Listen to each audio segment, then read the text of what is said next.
실제로 겪었던 실화괴담들. 첫 번째 이야기, 진주의 병원에서 일하던 의사가 보았던 기적. 내가 진주에서 인턴으로 근무할 때의 이야기이다. 공사장에서 추락사고로 뇌를 다친 26살의 한 젊은이가 새벽에 응급실로 실려왔다. 이미 그의 얼굴과 머리는 심하게 손상되어 원래 모습을 전혀 알아볼 수 없었고 의식은 완전히 잃은 후였다.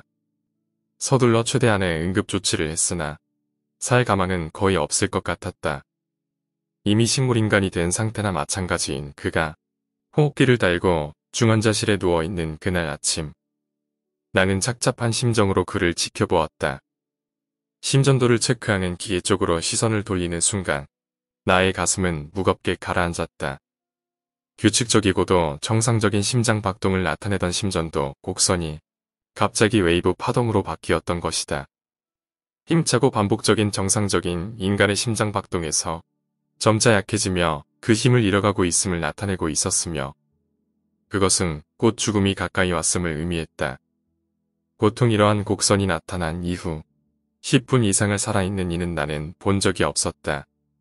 그의 운명이 목전에 다가왔음을 느낀 나는 중환자실을 나와서 기다리고 있는 가족들에게 환자가 운명할 때가 되었으니 와서 임종을 지켜보라고 일렀다. 이미 가족들은 환자에 대한 어떠한 조치도 포기한 채 그의 죽음을 기정사실로 받아들이고 있었던 상황이었다.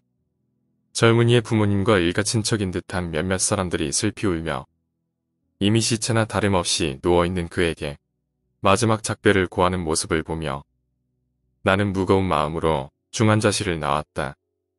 간호사에게는 심전도 파동이 멈추면 곧바로 영안실로 옮기라고 일러두었다. 다른 환자를 보고 잠시 후 다시 그 중환자실을 지나치면서 나는 깜짝 놀라지 않을 수 없었다. 1시간이 지난 아직도 그의 심장 박동이 느린 웨이브 파동을 그리면서 살아있는 것이었다. 이런 경우를 나는 그 이전에도 그 이후에도 본 적이 없다. 정말 신기하게 생각되어지면서도 쉽게 믿을 수가 없었다. 그날 오후 쏟아지는 응급 환자들을 돌보느라 더 이상은 그에 대해 생각할 겨를이 없었다. 응급실은 거의 매일이 전쟁의 야전병원 같은 분위기였다. 피곤한 몸을 이끌고 자는 둥 마는 둥 그날 밤을 보냈다. 다음날 아침 나는 왠지 갑자기 생각이 들어 다시 그 중환자실을 가보았다. 물론 지금쯤은 아무도 없는 빈 침대이거나 다른 환자가 누워있으리란 당연한 생각으로였지만 왠지 그의 생각이 머릿속에서 떠나지 않으면 스스로 부정할 수 없었다. 방에 들어선 순간 나는 다시 한번 나의 눈을 의심하지 않을 수 없었다. 아직도 그가 있었다.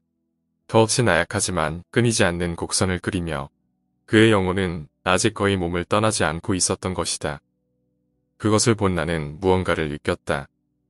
왠지 이 세상에서 그가 쉽게 떠나질 못할 그 어떤 이유라도 있는 것일까? 이것은 과학적, 의학적, 상식으로 납득이 가지 않는 경우였다. 나는 의학적 지식으로 설명할 수 없는 그 이상의 어떤 존재를 그 순간 무의식 중에 감지했던 것이다. 하루가 다시 그렇게 지나고 그 심전도가 웨이브 파동을 그린 지 이틀이 지났다. 다음날 아침 나는 다시 중환자실에 가보았다. 그의 신체는 죽은 것과 다름없지만 영혼은 어떠한 이유인지는 몰라도 아직까지 더없이 미약하게 남아 이 세상에 오래도록 머물고 있었다. 심전도를 나타내는 모니터 화면이 그 상황을 보여주고 있었고 나의 예사롭지 않은 느낌 역시 그것을 뒷받침해주고 있었다. 그때 갑자기 한 젊은 여인이 중환자실로 들어왔다. 이제까지 보호자 중에 없었는데 마치 멀리서 갑작스런 연락을 받고 급하게 온 듯했다.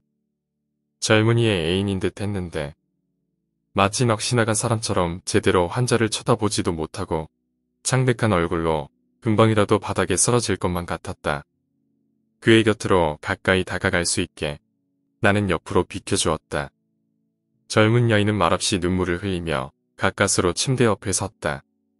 바로 그 순간 갑자기 그의 심전도 파동이 멈추었다. 모니터 화면에서 끊임없이 지속되던 웨이브 파동이 한순간 사라지고 마치 전원이 꺼진 것 같은 한 줄기 직선만이 화면에 나타났다. 이틀간 미약하게 남아 뛰어왔던 그의 심장이 바로 그때 멈춘 것이었다. 내 가슴은 순간 서늘해지면서 왠지 모를 거대한 느낌에 사로잡혔다. 이젠 정말로 이 세상을 떠난 그와 그의 곁에 남겨진 여인을 두고 나는 중환자실을 빠져나왔다. 그의 임종 소식을 전하고 나는 보호자 중에 한 사람에게 방금은 그녀가 누구인지 물어보았다. 내게는 그녀가 그의 삶을 오늘까지 정말 믿기지 않을 정도로 연장시킨 어떤 존재로까지 여겨졌던 것이다. 그녀는 결혼한 지 3개월에 접어드는 그의 부인이었고 뱃속에 아이를 임신 중이었다. 놀라움과 마음속 깊숙이 형언할 수 없는 감정의 파도가 밀려옴을 느끼며 나는 그 순간 내가 해야 할 행동이 무엇인지를 깨달았다. 그녀가 나오기를 기다렸다가 나는 그녀에게 다가갔다.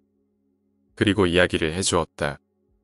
세상을 떠나기 전에 당신과 뱃속의 아기를 만나기 위해 그가 얼마나 그 오랫동안 죽음과 삶의 경계에서 사투를 벌이면서 오랜 시간을 기다렸는지, 얼마나 힘겹고 가슴 아픈 영혼의 기다림이었는지, 그리고 그것은 부인과 그의 아기에게 전하는 그의 이 세상 마지막 메시지라고, 그것은 바로 가족 사랑의 작별 인사라고. 듣고 있는 그녀의 눈에서 넘치는 눈물을 바라보며 나는 두려움과 함께 어떠한 경외심까지 느끼지 않을 수 없었다. 애절하고 아름다운 사랑을 간직한 한 영혼이 바로 우리 곁을 떠나는 순간이었다. 나는 영혼의 존재를 믿는다. 존재를 믿을 뿐 아니라 생생히 느꼈고 경험했다. 그리고 그 존재를 이끌어주는 가장 큰 힘이 인간의 가족사랑, 부부사랑, 자식사랑이라는 것 역시 우리에게 가장 없어서는 안 돼. 영혼과 가족 사랑의 소중함을 일깨워주기 위해 의사의 길에 들어서는 후배들에게 나는 요즘도 이 이야기를 해주곤 합니다. 두 번째 이야기, 할아버지와 손주가 겪었던 미스테리. 벌써 20년은 된 이야기로 초등학교 4학년 무렵 야마나시현에 있는 할아버지 집에 죽순을 캐러 갔었다. 봄방학이었는지 골든위크였는지는 까먹었지만 우리 집에서는 매년 초봄이 되면 할아버지 집 뒷산에 죽순을 캐러 가곤 했었다. 그날도 예년처럼 다들 아침부터 뒷산에 올라 죽순을 캐고 있었다. 아버지와 어머니가 한조가 되고 나는 할아버지와 한조가 되어서 서로 다른 방향으로 나아갔다. 할아버지는 죽순을 무척 잘 찾아내셔서 나는 할아버지가 파보라는 곳을 파보는 것만으로 죽순을 캐낼 수 있어 무척 즐거웠다. 그 덕에 오후가 될 무렵에는 가져온 자루가 가득 차게 되었다. 부모님 쪽도 풍년이었다. 그래서 슬슬 이제 정리하고 돌아가자는 이야기가 나왔지만 아직 죽순을 더 캐고 싶었던 나는 할아버지에게 떼를 써서 조금 더 뒷산에서 죽순을 캐기로 했다. 그리하여 캤던 죽순은 아버지에게 넘겨주고 할아버지와 둘이서 잠시 죽순을 캐고 있을 무렵이었다. 어디서인지 모르겠는데 갑자기 이상한 냄새가 나기 시작했다. 감귤 같은 것의 냄새인지 오렌지 같은 냄새가 풍겨왔다. 어느새 그것은 냄새가 나는 수준을 넘어서 버렸다. 마치 밀실에서 향수병을 확 풀어놓은 것 같이 주변 전체가 갑자기 오렌지 향으로 가득 찬 것이다.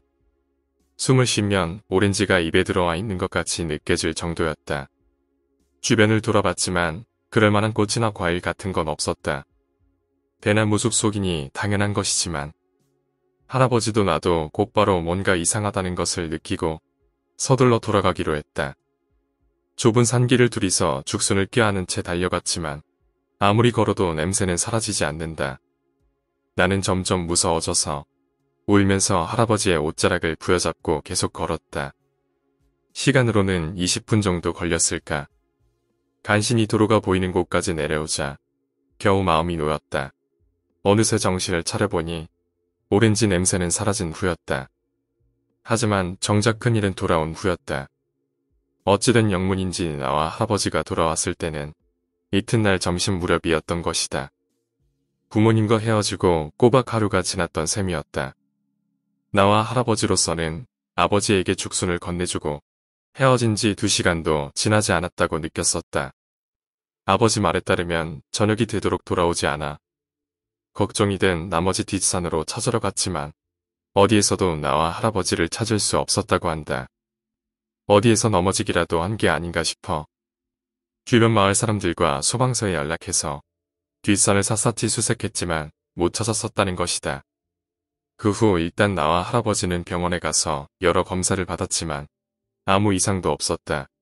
결국 나와 할아버지가 할머니랑 어머니한테 잔뜩 혼난 것으로 사건은 마무리되었다.